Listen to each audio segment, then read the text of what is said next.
Bonjour, je suis Yves de Diffray et vous écoutez Mentor Stratégie, le podcast des entrepreneurs qui veulent apprendre et éviter des erreurs.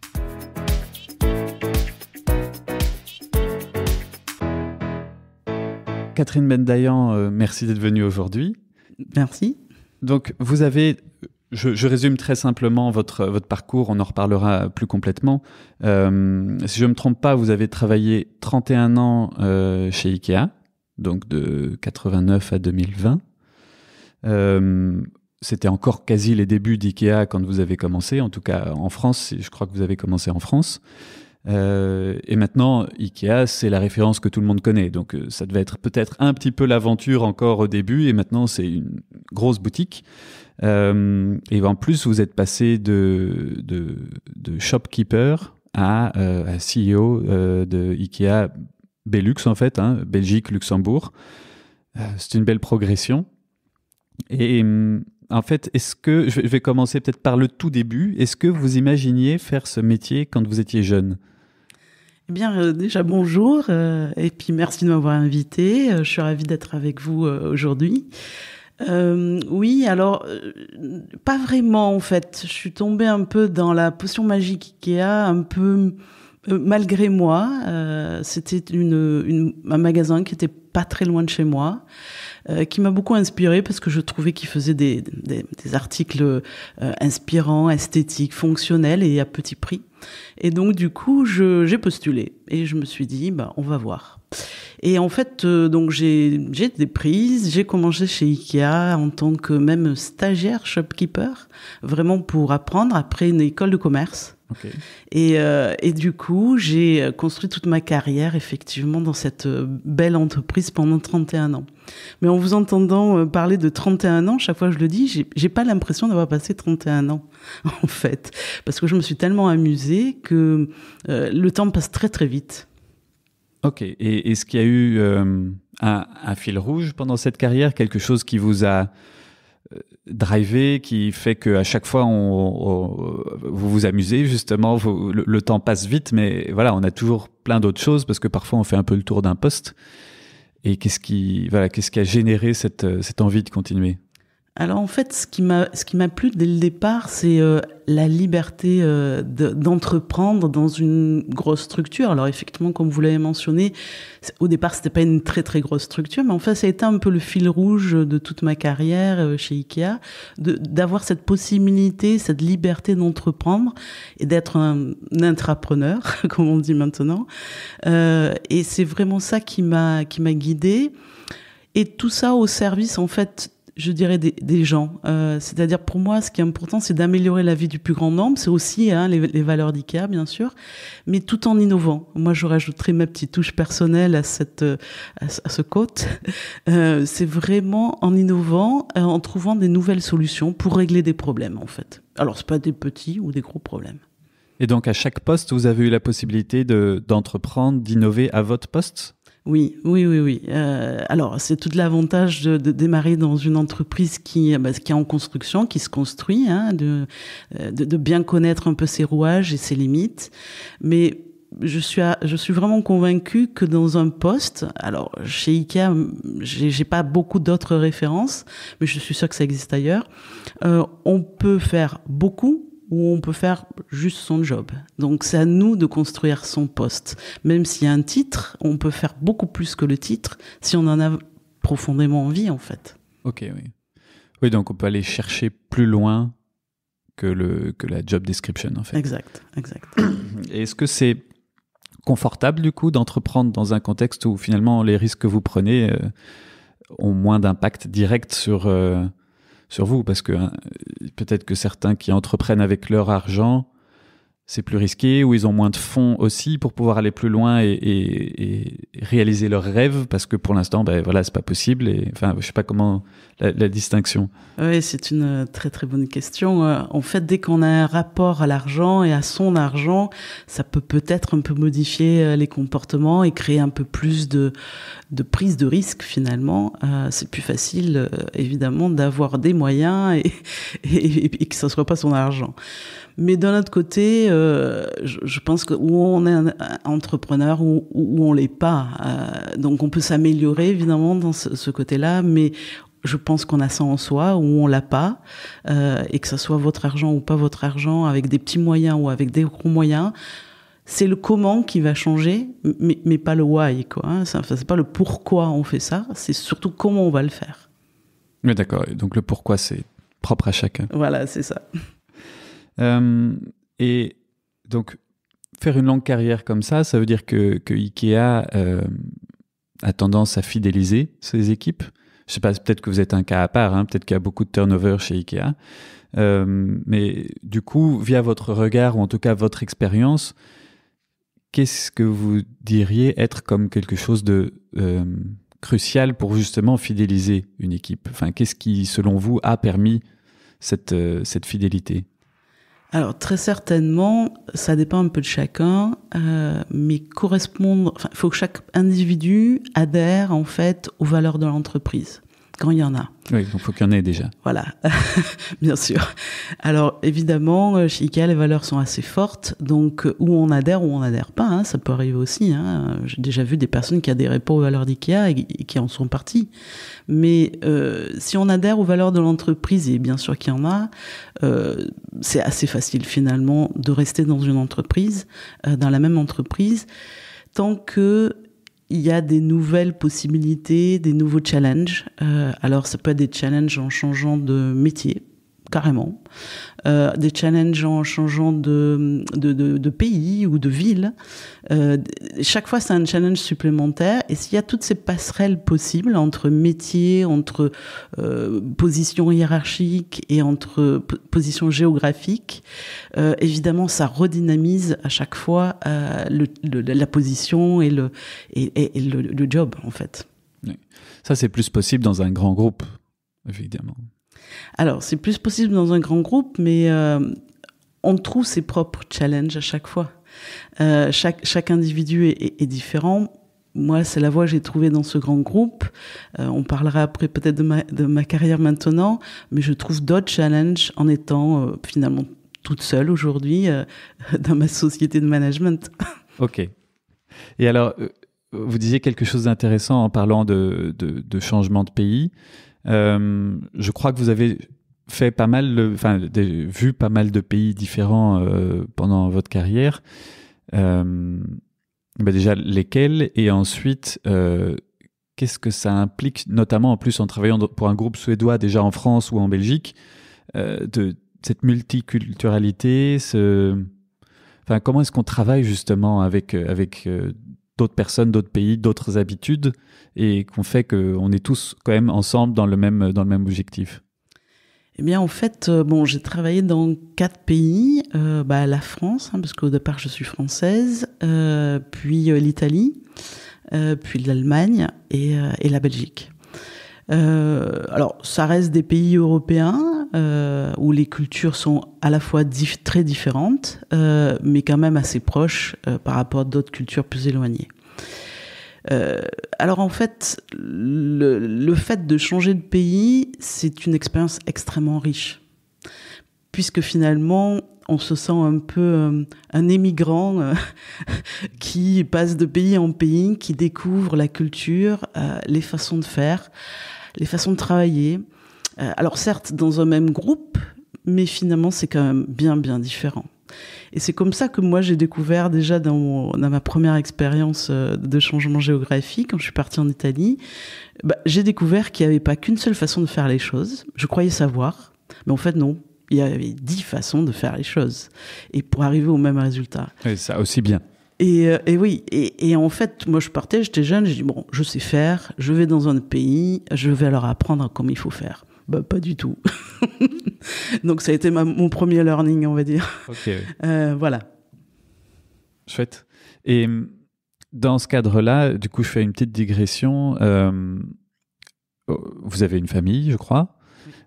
Comment est-ce qu'on fait quand on change de pays? On emmène armes et bagages, enfin, famille et autres, mais ça impose un changement à tout le monde. Ça doit être un projet de couple aussi. Comment est-ce qu'on fait vis-à-vis de son conjoint, pour qui on part, comment est-ce que lui fait, enfin voilà, réfléchir à cet équilibre aussi, parce qu'on a aussi un projet de famille à côté. Oui, alors effectivement, c'est, comme vous dites, un projet de famille. Alors évidemment, quand les enfants sont petits, on va pas leur demander est-ce que tu es d'accord pour partir. Bon. Mais ça veut dire quand même que avant, pendant, après le déménagement, on positive. C'est-à-dire qu'on voit toujours le côté positif des choses. Alors c'est sûr que changer une école, pour un enfant, ça peut des fois les effrayer, mais si on positive avec tout ce qu'on va découvrir, tout ce qu'on va faire, eh bien, et qu'on leur donne de la perspective, eh bien en fait ça se passe vraiment super bien. Quant au conjoint, au mari, j'ai la chance d'avoir un mari extrêmement flexible et toujours partant. Et oui, c'est important parce qu'autrement, sans ça, j'aurais pas fait forcément la même carrière. Et donc, du coup, ça aide. Et alors, on se partage les tâches. Quand on arrive dans un pays, c'est lui qui étudie la langue du pays, même s'il a jamais étudié cette langue. Quand on est allé en Allemagne, c'était assez difficile. Eh bien, il a appris l'allemand pour gérer la maison au quotidien. Assurer vraiment l'intendance au quotidien. Alors que moi, j'ai pas du tout, ou très peu investi dans la langue. Par contre, tous nos meetings étaient en anglais, donc j'avais pas trop l'occasion de parler allemand, quoi. Donc c'est un équilibre et une répartition des tâches dans la famille et c'est vraiment un projet de famille. J'ai jamais décidé seul en disant voilà, on va en Allemagne, en Italie ou en Belgique. Oui, d'accord. Oui, donc c'est intéressant, je trouve, cette histoire de répartition des tâches. C'est-à-dire vous voyez les tâches comme un ensemble de tâches familiales, puis vous dites bon, toi tu fais ça, moi je fais ça, et comment est-ce qu'on s'organise en fait? C'est une gestion de projet, non? Oui, oui, quelque part c'est une gestion de projet en laissant le temps au temps aussi. Pour moi, ce qui a toujours été important, c'est de vraiment, quand on déménageait, d'ailleurs, pas dans la même ville, mais dans le même pays, de prendre suffisamment de temps moi-même pour pas finir le vendredi d'un côté et commencer le lundi de l'autre, mais pour m'assurer que toute la famille va bien, toute la famille est bien installée, tout le monde se sent bien et que maintenant j'ai l'esprit libre pour pouvoir travailler. Mais c'est vrai que ce sont des choses qui sont des à côté du travail, mais qui sont néanmoins particulièrement importantes, parce que sinon on est... Et oui, parce qu'on est toujours la même personne, que ce soit au travail ou à la maison, c'est pas deux personnes différentes, ce sont pas deux personnes différentes. Et vous travailliez probablement beaucoup, mais est-ce que vous aviez le temps néanmoins de consacrer le temps vis-à-vis de votre famille, ou comment est-ce que vous trouviez cet équilibre Alors évidemment, oui, je travaillais beaucoup. En fait, je trouvais pas forcément la quantité de temps, parce que j'en avais pas beaucoup, mais par contre la qualité. C'est-à-dire que, en fait, quand j'étais avec mes enfants, qu'ils étaient petits, qu'on jouait, qu'on apprenait à lire, à écrire, etc., je passais pas beaucoup de temps avec eux, malheureusement, mais par contre, quand j'étais avec eux, j'étais vraiment avec eux, et je passais un moment intense, finalement, avec eux. Donc, je compensais la qualité par la quantité. Oui, c'est ça. On va revenir sur l'aspect intrapreneuse. Donc, au sein d'IKEA, est-ce que vous avez des exemples plus concrets de projets que vous avez voulu mener à bien, qui vous ont tenu à cœur et qui finalement sont, par exemple, peut-être au cœur d'IKEA maintenant, mais parce que vous avez eu cette volonté ou cette idée? Alors, en fait, à chaque position que j'ai eue, j'ai dit, c'est vraiment des petits projets des fois, et puis des plus gros. Si je prends quelque chose qui me tenait à cœur à l'époque, c'était quand j'étais directrice du magasin de Bordeaux, on était parti faire un salon de l'ameublement qui était sur Bordeaux, et on avait exposé des cuisines parce qu'on voulait être leader sur le marché bordelais et la région. Sur les cuisines. Tout le monde m'avait dit au syndicat, non, c'est pas concept. On vend dans le magasin, on vend pas en dehors du magasin. Personne n'a fait ça, jamais on fait ça, c'est pas concept. Alors j'ai un peu transgressé les règles. J'ai dit je vais essayer et puis on verra. Si je me fais taper sur les doigts, on verra bien. Donc c'est ce qu'on a fait avec l'équipe. Ça a été un vrai succès, par chance. Et du coup, ça a été dupliqué dans beaucoup de grandes villes en France, notamment Paris, où il y a eu la foire de Paris, où Ikea était présent sur la partie cuisine, avec beaucoup de succès aussi. Et ça a permis de positionner Ikea France, en tout cas, sur les cuisines. Voilà, c'est un exemple. Après, j'en ai plein d'autres, mais je sais pas si on a le temps.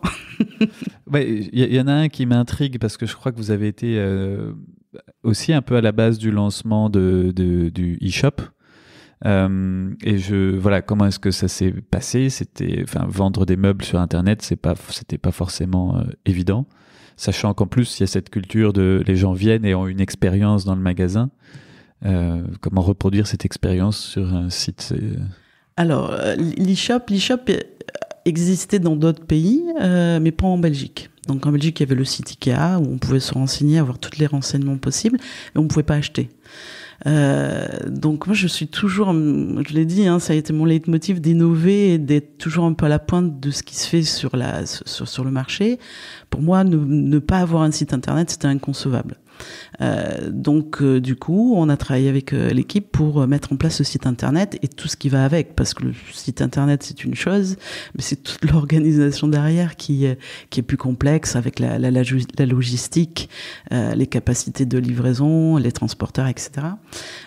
Donc ça, c'est un projet qui a été assez long, qui aussi s'est étendu au Luxembourg. Parce que au départ, toujours pareil, on n'était pas très concept Ikea, puisqu'on avait un magasin en Belgique, qui est Arlon, et à la frontière, comme tout le monde sait, du Luxembourg.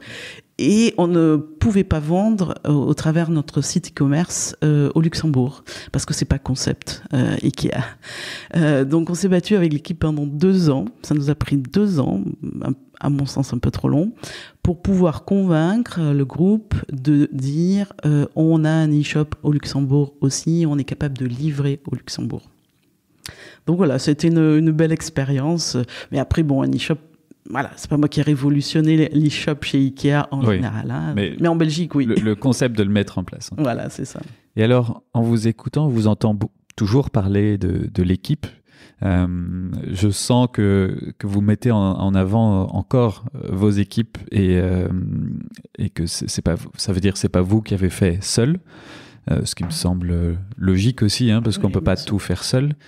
Mais je trouve cette approche intéressante et en même temps, à la fin, je sais plus, quand vous étiez chez Ikea Belux, il devait y avoir plusieurs milliers de personnes, 4000, 5000. Comment est-ce qu'on fait pour malgré tout être proche de son équipe alors qu'il y a 5000 personnes? Alors en fait, comment on fait?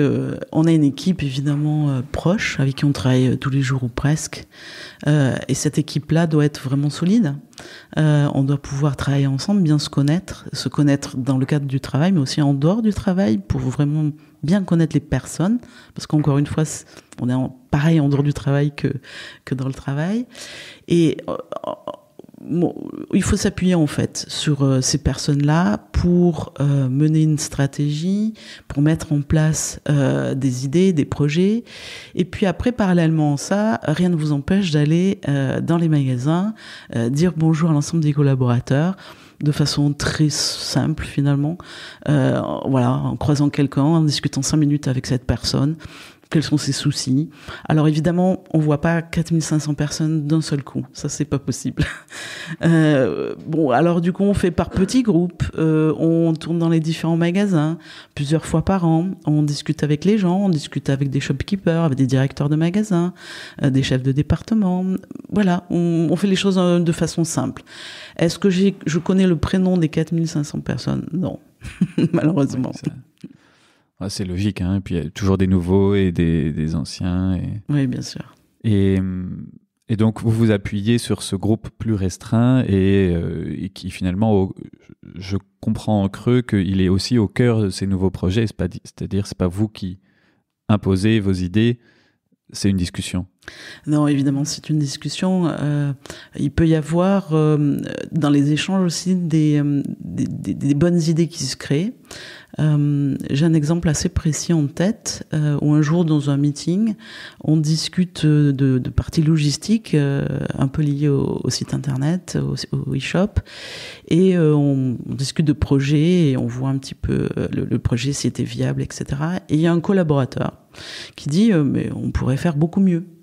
Ah, ok, explique-moi, je suis intéressée. Et donc, il m'explique qu'en fait, on pourrait mettre des robots, comme fait Amazon. Alors, nous, on a un peu un assortiment particulier qui est extrêmement lourd, pas comme Amazon, où ils ont des petits objets en général. Oui, et puis variés aussi en taille. Et puis très variés en taille, en poids, en forme. Et donc voilà, l'idée est partie, on a commencé à réfléchir. Il me dit mais il y a des choses qui existent, c'est pas tout à fait adapté Ikea, mais on peut peut-être essayer de voir. Et en fait, à l'heure où je vous parle, ils sont en train de tester un robot qui va déplacer des palettes avec des palettes carton, donc parce que Ikea travaille déjà depuis très longtemps avec des palettes carton et pas bois, ou très peu bois, d'un point A à un point B. Dans le magasin, avec tout le circuit du magasin qui n'est pas un circuit d'entrepôt. Ah oui, le magasin. Voilà, donc c'est vraiment des engins élévateurs et voilà qui sont autonomes. Donc c'est en test actuellement dans les magasins. Et donc j'entends des palettes en carton et pas en bois. Il y a une logique derrière ça ? Oui, bien sûr. Ikea a lancé il y a une bonne dizaine d'années maintenant des paper palettes, comme on dit, afin de préserver l'environnement et optimiser le nombre de palettes dans un camion pour pas qu'il y ait le moindre centimètre ou centimètres cubes d'air et aussi donc moins de transport en fait, tout simplement. Et ça économise évidemment aussi des coûts. Oui, ok. Donc c'est une approche à la fois environnementale et économique. Et c'est souvent les meilleures. Oui, parce que du coup elles sont tenables. Et oui. Et oui, cette approche environnementale, c'est au cœur de la stratégie Ikea ou c'est il faut le faire parce que c'est dans l'air du temps? Non, en fait, Ikea a commencé il y a très très longtemps, je crois, depuis le début ou presque. Enfin, moi j'ai toujours connu en tout cas Ikea très soucieux de l'environnement. C'est quelque chose qui évidemment s'accélère, c'est quelque chose qu'Ikea a toujours fait, mais n'a pas vraiment communiqué. On communiquait pas beaucoup de ce qu'on faisait, mais ça a toujours été dans l'ADN Ikea. Alors maintenant, Ikea communique beaucoup plus sur ce sujet, mais ça a toujours été dans son ADN. Oui, en général, c'est mieux quand on fait et qu'on ne le dit pas, puis qu'on en parle. Et oui. Parce que dans l'autre sens, il y en a beaucoup qui l'ont fait et c'est du greenwashing. Oui, c'est ça. Vous parliez tout à l'heure des cuisines, et là vous parliez aussi de l'assortiment assez varié. C'est vrai que moi, à la base, je ne voyais pas forcément Ikea comme un cuisiniste, et quand j'ai été confronté à la question de choisir une cuisine, mais j'ai choisi une cuisine Ikea en l'occurrence. Mais pourquoi est-ce que Ikea a voulu se positionner, et je crois assez tôt même d'ailleurs sur le marché des cuisines? Est-ce que c'est parce que c'était cette volonté de faire quelque chose de pratique, ou de faire une volonté d'avoir quelque chose de plus holistique? Enfin voilà, je sais pas trop pourquoi avoir choisi les cuisines, ou alors parce que c'est très rentable comme marché. Bien, en fait, tout simplement parce que c'est une des pièces de la maison et c'est une belle pièce de vie aussi. Et donc, l'idée derrière ça, c'est d'être leader dans chaque pièce de la maison, pas que dans les cuisines.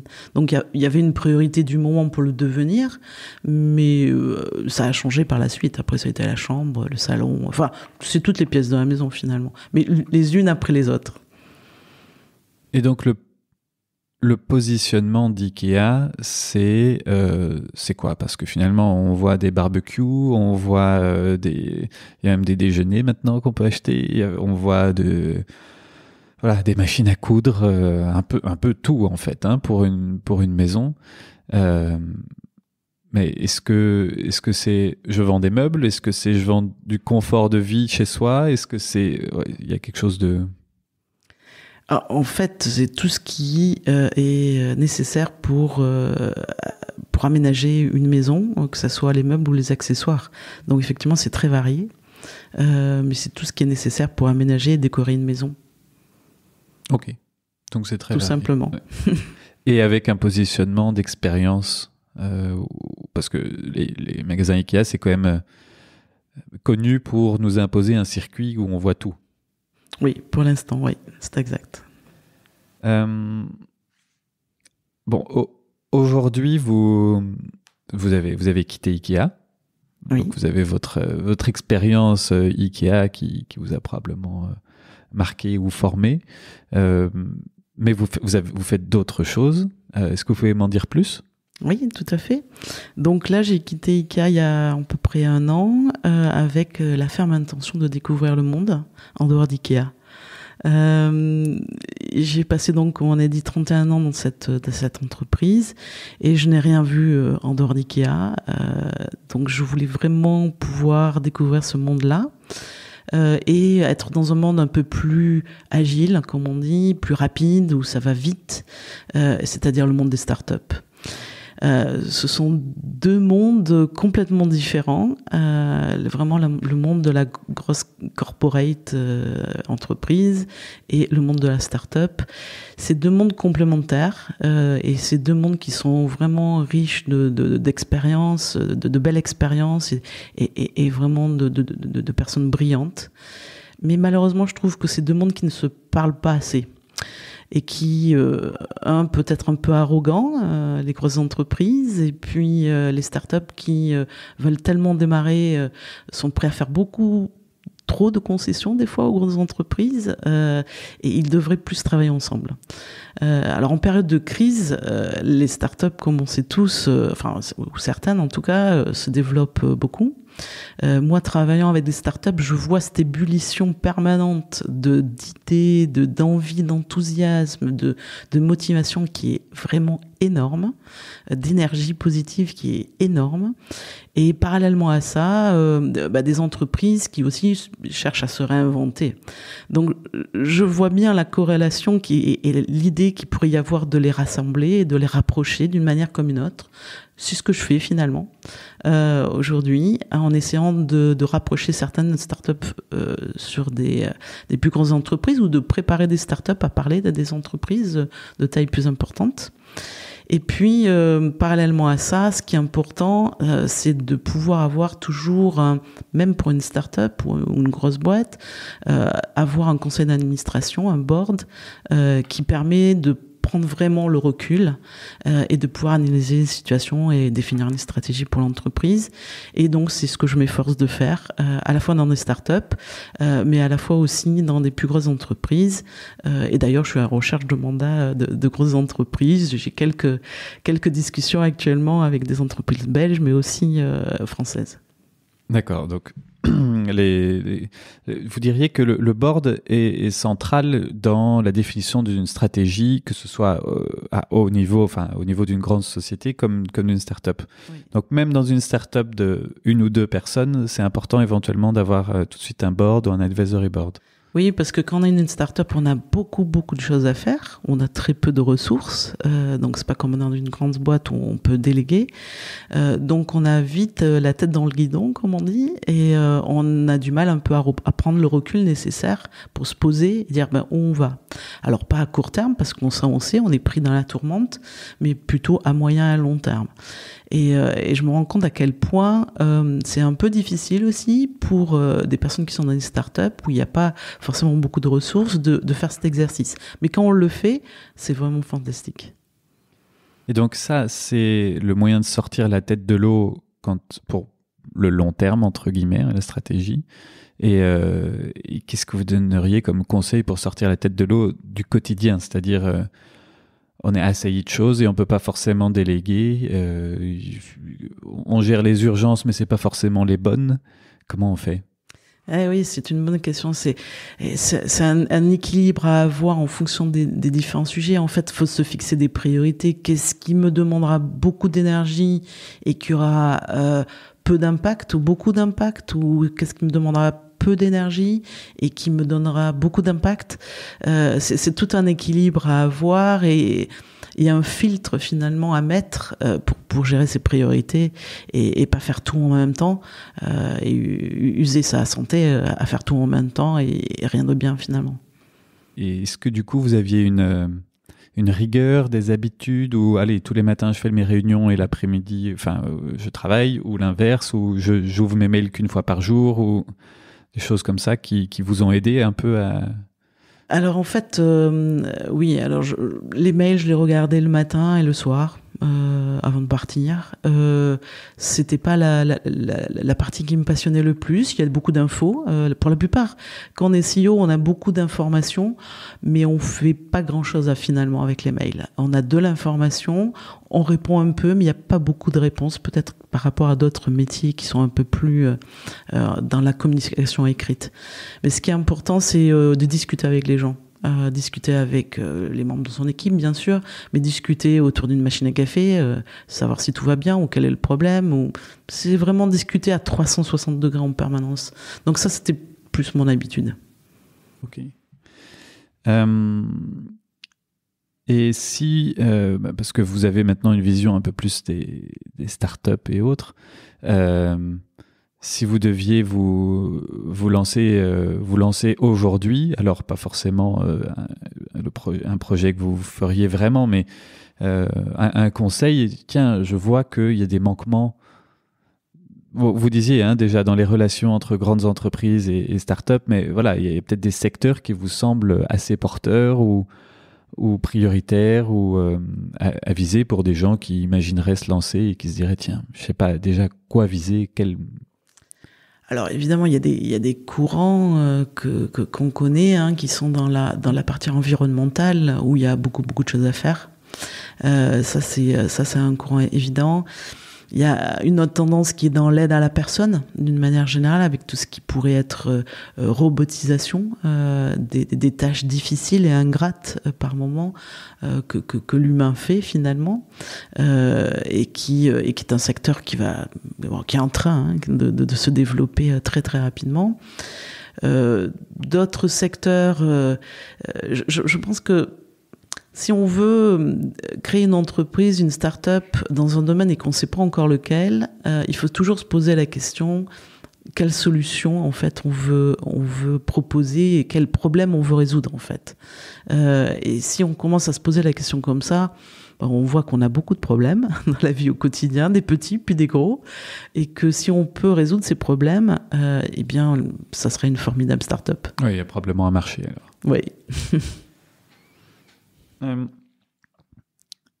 Et voilà, je vais vous poser une autre question pour plus vis-à-vis des entrepreneurs que vous accompagnez, mais s'il y avait trois conseils que vous donneriez, des choses, des points de vigilance un peu à avoir au quotidien, trois tips de réussite ou de bon fonctionnement, quels seraient-ils ? Alors, je dirais qu'il faut toujours être curieux et regarder ce qui se passe autour de soi, pour deux raisons.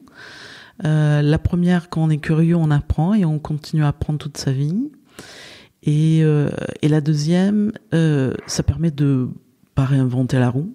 S'il y a quelque chose qui existe, on peut peut-être partir de l'existant pour l'améliorer, mais pas forcément réinventer forcément quelque chose qui existe déjà. Donc ça, c'est le premier point. Le deuxième point qui me semble important, c'est d'être... Alors, on parle beaucoup de résilience, mais comment on peut être résilient ? Chacun a sa recette. Moi, je dirais que ma recette, ça a été d'avoir un positive mindset en anglais et de voir toujours, et c'est ce que je dis à mes enfants d'ailleurs, la bouteille toujours à moitié pleine et pas à moitié vide. Ça veut dire que on voit bien qu'elle est à moitié de quelque chose, mais de voir plutôt ce côté positif, ça permet de préserver l'esprit et surmonter les difficultés finalement. Et c'est quelque chose aussi que j'enseigne à mes enfants. Et un troisième tips ? Et le troisième tips, c'est peut-être toujours communiquer et savoir s'entourer de personnes complémentaires à soi. Ok. Donc, il faut les trouver déjà. Ah oui, donc, il faut les chercher. Il faut les chercher. Et comment est-ce que, tout au long de votre carrière, je suppose que vous avez voulu progresser, continuer, c'est ce que je ressens, aller plus loin, être curieuse. Mais comment est-ce que vous vous êtes formé? Comment est-ce que vous avez appris? Ou comment est-ce que vous continuez à apprendre? Est-ce que vous avez eu un mentor? Est-ce que vous lisez des livres? Il y a des livres peut-être qui vous ont particulièrement marqué et que vous voulez conseiller? Peut-être un podcast aussi? Alors, en fait, c'est pas réellement réfléchi, en tout cas de ma part. C'est une somme de plein de choses, je dirais. En ce qui me concerne, je lis beaucoup, mais pas forcément. Alors, bien sûr, quelques livres, mais j'avais pas forcément jusqu'à présent le temps de vraiment lire des bouquins et puis d'enchaîner d'autres bouquins. Mais juste les nouvelles, en fait. Lire les journaux sur Internet, évidemment. S'informer de ce qui se passe autour de nous. Des fois, creuser sur un sujet qui nous intéresse, qui nous donne de l'énergie, tout simplement. Donc ça, c'est une façon, je dirais, de se tenir vraiment informé de ce qui se passe autour de nous. La deuxième, c'est ça m'est arrivé d'avoir des managers, des collègues, des copains aussi dans la vie privée, avec qui on peut discuter et puis qui nous inspirent en fait. Et on sent que ah oui, on n'avait pas pensé à faire les choses comme ça ou à voir les choses comme ça, mais en discutant, on arrive à mieux élaborer et à mieux cerner les sujets ou les problèmes ou les solutions. Et voilà. Et en fait, la formation, elle se construit au fil de l'eau. Alors après, il y a bien sûr des formations théoriques auxquelles j'ai bien entendu participer chez Ikea, qui peuvent en fait aiguiser la curiosité, mais qui forment pas vraiment. Ça juste aiguise la curiosité pour aller plus loin, en fait. Et c'est ce que j'ai toujours fait. C'est-à-dire que j'ai bien aimé cet aspect holistique de la formation pour aller creuser dans un domaine qui me plaisait bien après. Alors, tous les domaines ne me plaisaient pas, bien sûr, mais voilà. Mais du coup, pour creuser, vous faisiez comment ? Alors après, j'allais me renseigner évidemment sur Internet, dans des livres, dans des personnes qui avaient une expérience dans ce domaine-là, dans des webinars. Il y a des webinars super bien faits en Belgique sur des sujets pour les tendances de demain, etc. Je ne vais pas nommer d'entreprises, mais il y a des entreprises qui font des très très belles choses. Donc voilà, c'est très très varié. Alors podcast, je ne suis pas encore de la génération du podcast, mais ça va venir. D'accord. Et si vous croisiez la jeune Catherine là, en sortant ou dans la rue ou autre, qu'est-ce que vous lui diriez maintenant, avec le recul ? Alors avec le recul, si je me croisais, je me dirais... fonce encore plus que ce que tu as foncé. Je fais un exemple. Quand j'ai commencé chez Ikea, lors de l'entretien d'embauche, le RH qui m'avait fait l'interview m'avait dit « Est-ce que vous seriez prête à partir, si vous étiez prise, vous seriez prête à partir en Italie, travailler pour Ikea en Italie, parce qu'ils développent, là, ils ont un magasin et ils sont en train de rechercher des équipes qui connaissent déjà un peu le concept, donc vous pourriez faire peut-être quelques mois en France et puis partir en Italie. » Et sur le coup, j'avais dit, partir à l'étranger, non, je préfère quand même rester en France pour l'instant. Et donc, c'est comme ça que j'ai commencé ma carrière en France. Mais en fait, si c'était à refaire, si je devais me conseiller, je me serais conseillé d'y aller et de vraiment oser y aller, oser partir, oser prendre des risques plus tôt finalement que j'ai pu le faire. Oui, donc... enlever les barrières et les freins en se disant ça va bien se passer. Voilà, c'est ça. Avoir confiance en soi. Mais finalement, ça s'est quand même fait. Oui, finalement, ça s'est fait. Avec le temps, ça s'est fait, mais peut-être que je l'aurais fait un peu plus tôt. Et voilà, et c'est d'ailleurs aussi ce que j'enseigne à mes enfants. Voilà, ils sont super ouverts pour partir n'importe où sur la planète. Sur la planète encore. Oui, sur la planète, pas encore Mars. Ça, on verra si ça sera de notre vivant. Oui, c'est ça. Bon, on va pas dire que ça, c'était un échec, c'est plus une expérience qui vous a permis d'apprendre. Est-ce que vous estimez que vous avez eu parfois des échecs qui vous ont appris, qui vous ont permis de rebondir? Des vraies choses où c'est un... Enfin, on le prend un peu dans la face et on doit faire avec, quoi.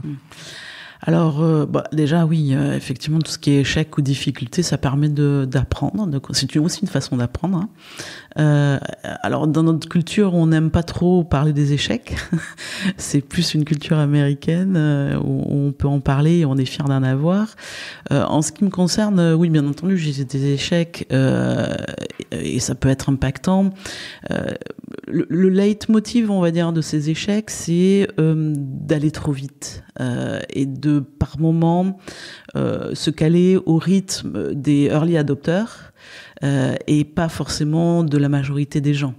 Donc, du coup, ça a des conséquences parce qu'on va trop vite. Alors, avec le temps, on se connaît et donc on se dit là je vais trop vite, donc je reviens un pas en arrière pour vraiment rassembler tout le monde et faire en sorte que tout le monde puisse avancer.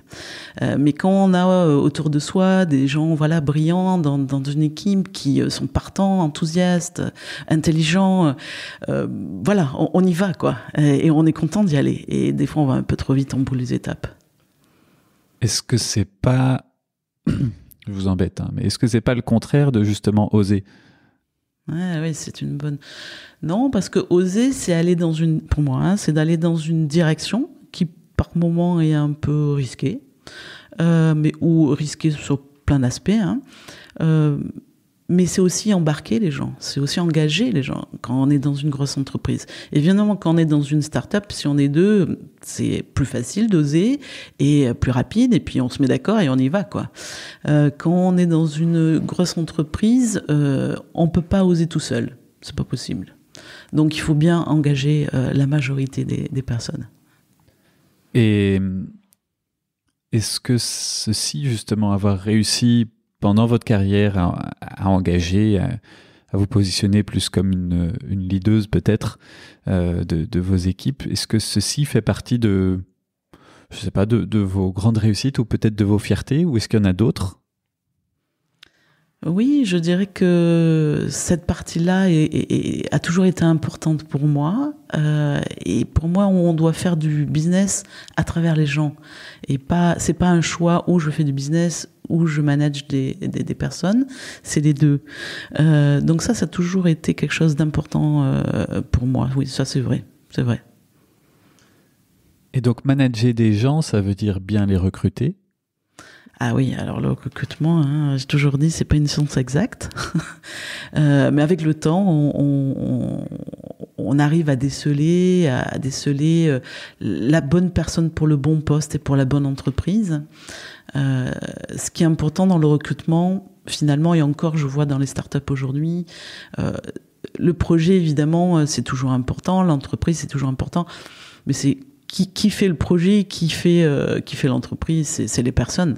Donc si les personnes ne partagent pas un minimum de valeur avec votre projet et avec vous, ça entraîne des complications par la suite et je peux voir ça dans certaines startups aujourd'hui. Oui, donc la personne est un accélérateur potentiel. Oui. Ou un frein. Ou un frein, bien sûr. Et comment est-ce qu'on fait quand on a un frein? Ah oui, alors ça, c'est à force de discuter, de faire réaliser à la personne peut-être qu'elle correspond pas à ce qu'on lui demande et qu'elle correspond pas au poste et qu'elle s'épanouit pas dans le poste. Et que peut-être ça lui prend plus d'énergie de faire les choses qu'à une autre, mais par contre, elle pourrait être très bien dans un autre poste, dans la même société ou dans une autre société, peu importe, à faire d'autres choses. Et en fait, c'est au travers de beaucoup de discussions qu'on arrive à arriver à des conclusions communes. C'est un peu de la méiotique. Oui, c'est ça. Est-ce qu'il y a un autre sujet crucial dont on n'aurait peut-être pas encore parlé et qui vous semble important à aborder pour des jeunes entrepreneurs qui veulent se lancer, qui se sont déjà lancés, qui ont des défis du quotidien? Je dirais que Oui, peut-être qu'il faut... un autre conseil qui me paraît important, c'est quand même d'être un minimum organisé dans son travail pour pas se laisser submerger par le nombre de choses à faire. Et de vraiment essayer de rationaliser un petit peu son travail parce que ça permet de souffler. Le simple fait d'écrire une to-do list, ça permet de libérer l'esprit et de dire voilà, tout est sur ma to-do list. Ou, comme on fait tous, de prendre des rendez-vous sur un agenda, on le fait tous de façon machinale. Ça permet de dire voilà, je sais tous mes rendez-vous, je vais pas les louper, ils sont dans mon agenda. Pareil pour différentes tâches, de faire une to-do list, ça libère l'esprit et ça permet de souffler parce qu'on sait que tout est sur la to-do list et les classer par priorité. Oui, ok. Donc, si on prend bêtement une feuille, c'est des bullet points et en haut, c'est prioritaire et en bas, ça l'est moins. Voilà, tout simplement. Et on raye au fur et à mesure de la journée. Exactement. Ou des mois. Ou des mois. Oui, ça veut dire qu'il faut refaire la feuille. Ah oui, il faut la mettre à jour, presque tous les jours. Et l'avoir avec soi. Ah oui, c'est ça. Bon. Ça va. Est-ce qu'il y a des processus, des techniques ou des choses comme ça qui ont été mises en place qui semblaient pour vous normales finalement parce que culture Ikea, et en fait en sortant vous vous apercevez que c'était quelque chose qui se faisait super bien, qui était rodé et qui n'est pas appliqué ailleurs? Alors je dirais que oui, c'est justement un peu lié à la structure. Alors pas forcément la to-do list parce que ça c'est un peu simpliste, mais je dirais que le fait de réfléchir à la partie stratégique du développement d'une entreprise, une petite ou une grande. Alors évidemment dans les grandes on a un peu plus l'habitude de le faire, mais dans les startups beaucoup moins. Et je pense que c'est essentiel en fait pour avoir en ligne de mire là où on veut aller. Alors après on peut évidemment le comment on y va peut varier d'un jour à l'autre et être radicalement différent, mais là où on veut aller, pourquoi on se lève tous les matins et pourquoi on travaille dans cette start-up, je pense que c'est important.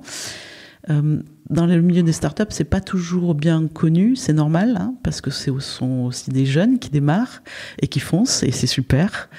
Donc, je reviens au conseil d'administration, le fait qu'il y ait un board, même si c'est un petit board, ça apporte beaucoup aux startups. D'une manière générale. Et là, maintenant, si je parle dans la partie un peu plus grosse entreprise, c'est aussi quelque chose qui qui m'a un peu frappé, c'est qu'on ne se sert pas assez de l'énergie des personnes.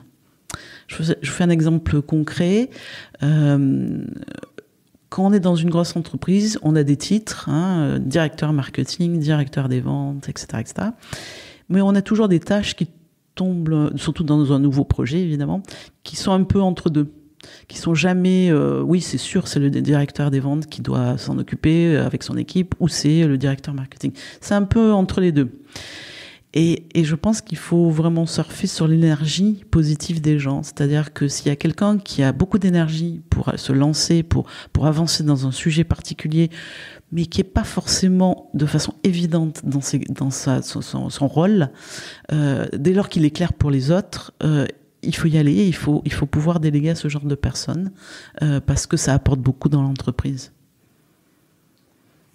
Est-ce que, avec le recul, je prends bonne note de ce que vous dites. Est-ce que justement, avec ce recul, vous diriez que c'est ce tempérament qui vous a aidé à monter, à prendre des nouveaux postes, des nouveaux défis et toujours un peu plus haut? Oui, exactement. Comme je disais au début, on a un poste et puis on en fait ce qu'on veut en fait. On peut faire juste qu'on nous demande et faire beaucoup plus. Et le beaucoup plus, il est basé sur nos propres énergies. Évidemment, si on a des domaines tous qu'on aime moins, des tâches ou des domaines qu'on aime moins, évidemment, il ne faut pas aller sur cela, mais il faut aller sur des domaines ou des tâches qu'on aime bien faire parce qu'on se pose même pas la question. Et en général, on est plutôt bon quand on les fait. Donc il faut toujours avoir cette balance entre avoir peut-être 75% de tâches et de domaines qui nous intéressent et qui nous donnent une énergie positive, et peut-être que 25% parce que bon, on fait tous des choses qui nous plaisent moins, qui nous prennent de l'énergie. Mais si votre board ou vos supérieurs sont moins dans cette démarche, je suppose que vous n'avez peut-être pas été confronté à cette situation, mais comment est-ce qu'on fait? Parce qu'on doit manager son manager, en fait. Exactement. C'est ce que j'ai toujours dit. L'important, c'est en fait avoir une bonne discussion avec son manager et avec les membres du board et d'expliquer le pourquoi du comment. Il peut arriver dans certaines situations, hein, ça peut arriver, hein, que la personne ou les personnes comprennent pas. Et là, du coup, ça peut un peu frustrer. Ça m'est déjà arrivé. Les personnes qui m'entendent me reconnaîtront. Et comment on fait? Et comment on fait? Eh bien, on essaye de faire passer, de distiller et au lieu d'aller du point A au point B directement, mais de passer par le point C, par le point D, jusqu'au point Z, pour essayer de convaincre. Et puis, dans la plupart du temps, avec de l'expérience, ça marche. Et puis, des fois, on peut carrément prendre des initiatives et puis y aller. Et pas demander la permission, y aller. C'est ce que j'ai fait dans le passé. Voilà, c'est une forme de prendre des risques dans une grande entreprise, en tout cas. Oui, et puis ça passe ou ça casse. C'est ça. De toute façon, vous l'avez fait. C'est ça. Et on est content de l'avoir fait. Ça va. Eh bien, merci beaucoup. Moi, à ce stade-ci, je n'ai pas forcément d'autres questions à vous poser. Je ne sais pas si vous avez d'autres choses à ajouter, à préciser. Non, mais merci beaucoup pour cette interview. C'était très sympa. Merci. Au revoir. Au revoir. Pour soutenir l'initiative et pour continuer à entendre plus d'interviews, s'il vous plaît, partagez ce podcast et mettez-lui 5 étoiles. Cela me permet de continuer à enregistrer et diffuser cette sagesse collective. Merci d'être toujours plus nombreux à vous abonner et à bientôt sur Mentor Stratégie.